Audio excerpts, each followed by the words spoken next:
Бизнисменот и милиардерот Илон Маск, копредседавач на одделот за владина ефикасност, што се предлага да биде советодавно тело на председателот, сака да намали $2 трилиони годишно од федералните трошоци. Во последната фискална година, американската влада потрошила $6,75 трилиони. 2/3 од федералните трошоци се задолжителни, што значи дека се диктирани со закон и вклучуваат програми како што се социјалното осигурување и здравствената заштита или Medicare. Трошоците кои ги одредуваат председателот и Конгресот секоја година најмногу се користат за одбрана. Ова не е прв пат американски председател да ветува намалување на владините трошоци. Председателите зборуваат на еден или друг начин за намалување или редуцирање на улогата на владата од основањето на САД.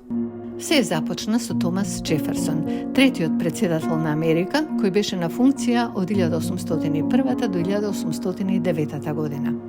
Джеферсон беше посветен на идејата за помала влада. Тој се залагаше за намалување на бројот на федерални работници, елиминирајќи ги воените и владините работни места.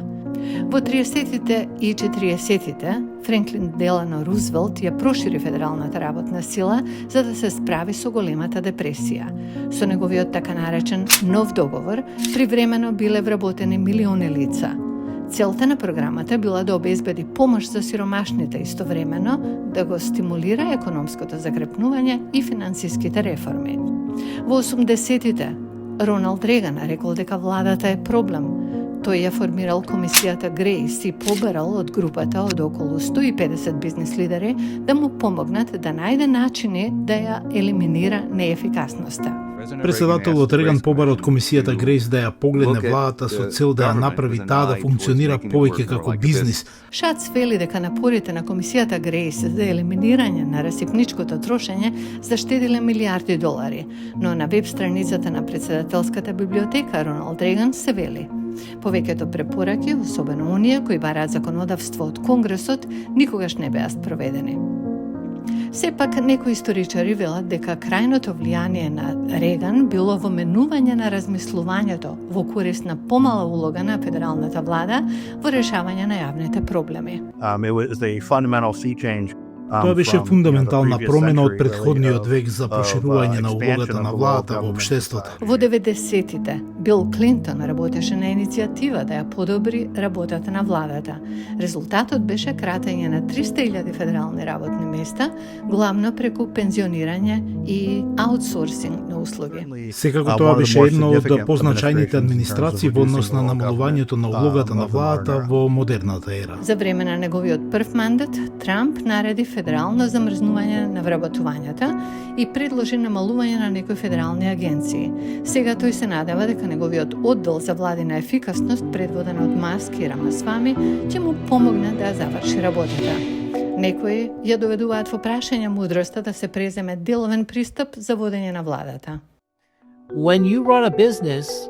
Кога водите бизнис, вие сте одговорни пред вашите акционери. Вашата цел е да заработите пари. Кога си влада, ти си одговорен пред народот. Вашата цел не е да заработите пари. Вашата цел е да дадете услуги и да ја браните нацијата. Гросман вели дека независната канцеларија за одговорност на владата е најдоброто решение за пронаоѓање владини измами и намалување на трошоците. Има многу измами и расипништво во приватниот сектор, така што не сум сигурен дека бизнисмените се нужно најдобрите луѓе за да дознаат, дори да откријат измами и расипништво. Додека претходните обиди за намалување на владата има ограничен успех, дигиталната ера може да им олесни на Трамп и неговите сојузници да ја пренесат поентата. Може да има побрз и посеопфатен одговор поради социјалните мрежи. Членовите на Конгресот имаат тенденција да одговараат повеќе на социјалните медиуми отколку на старомодните писма што ги добиваат.